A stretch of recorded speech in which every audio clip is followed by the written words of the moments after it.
ہمارے یہاں انا کا مسئلہ ہے بہت زیادہ، تو اس کو ختم کرنے کی ضرورت ہے۔ قرآن پاک کی ایک آیت ہے وَاعْتَصِمُوا بِحَبْلِ اللَّهِ جَمِيعًا وَلَا تَفَرَّقُوا، اللہ کی رسی کو مضبوطی سے تھام لو اور تفرقے میں نہ پڑو۔ اللہ تعالیٰ اختلاف رائے ختم کر، اس دنیا سے حسن ختم ہو جائے گا۔ سر شمس کی محفل میں ہم بیٹھتے ہیں، وہ اکثر ایک بات کہتے ہیں let's agree to disagree, چلو آؤ اس بات پر اتفاق کر لیں کہ ہم میں اتفاق نہیں ہے۔ اچھا سر، اختلاف جو ہے ہر معاشرے میں ہوتا ہی ہے، لیکن اگر ہم اپنے معاشرے کو دیکھیں، ہمارے جو اکابرین ہیں ان کا بھی اختلاف ہوتا ہے، ایک گھر کے اندر لوگوں کا اختلاف ہو جاتا ہے، سوسائٹی کے اندر، اسی طریقے سے اسکولز وغیرہ میں، تو روزمرہ کی زندگی میں ہمارا کسی نہ کسی کے ساتھ اختلاف ہوتا رہتا ہے کسی چیز پر۔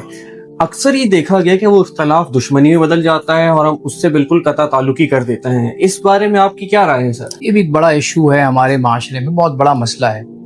میں آپ کو بتاؤں کہ اختلاف کو ہم دشمنی سمجھ لیتے ہیں، یا کوئی ہم اگر اکثر ہم دیکھتے ہیں اگر کسی میٹنگ میں بیٹھے ہوئے ہیں اور ہم نے کوئی مختلف بات کر دی جو کہ سامنے والی کی رائے سے مختلف ہو، الگ ہو، تو وہ اس کو ایک انا کا مسئلہ بنا لیتا ہے۔ ہمارے یہاں انا کا مسئلہ ہے بہت زیادہ، تو اس کو ختم کرنے کی ضرورت ہے۔ اور نبی علیہ السلام کی حدیث ہے نا کہ اگر کسی کے دل میں رائی کے دانے کے برابر اتنا سا بھی اگر انا ہے، وہ جنت نہیں جائے گا، اس کے لیے جنت کے دروازے بند ہیں۔ انا کو ہم تکبر کہہ سکتے ہیں۔ تکبر، انا، جی ہاں۔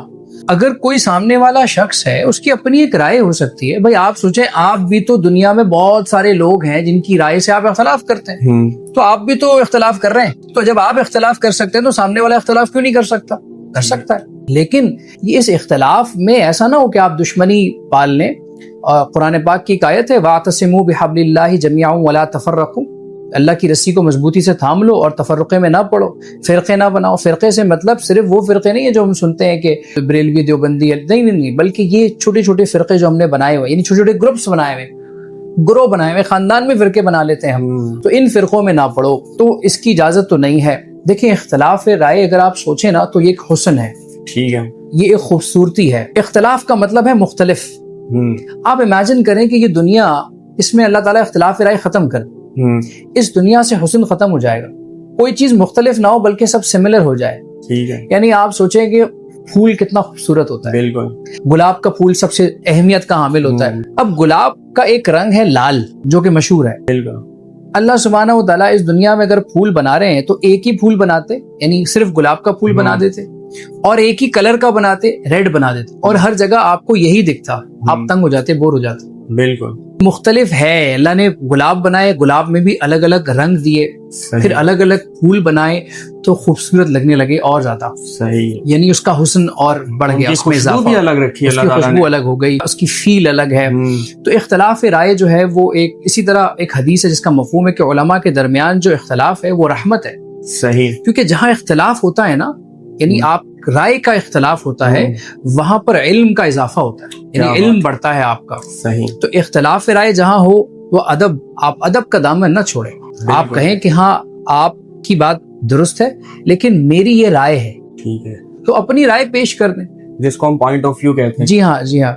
تو سر شمس کی محفل میں ہم بیٹھتے ہیں اکثر، تو وہ اکثر ایک بات کہتے ہیں let's agree to disagree, چلو آؤ اس بات پر اتفاق کر لیں کہ ہم میں اتفاق نہیں ہے۔ اس بات پر اتفاق کر لیں، اس بات کو مان لیں کہ بھائی آپ کی رائے مختلف ہوگی، میری رائے مختلف ہوگی، ان کی رائے مختلف ہوگی، سر اسامہ کی رائے مختلف ہوگی، اس بات کو تو مان لیں آپ۔ جب آپ اس بات کو مان لیں گے تو آپ کے لیے آسان ہو جائے گا، اور اپنے اندر وہ والی بات آپ یاد رکھیں کہ بھائی انا کا ایک ذرہ آ گیا نا تو جنت کے راستے بند ہو جائیں گے۔ صحیح، تو یہ کچھ چیزیں اگر ہمارے اندر آ گئی، انشاءاللہ آپ دیکھیں دنوں دنیا میں کامیابی ملے گی، انشاءاللہ، انشاءاللہ۔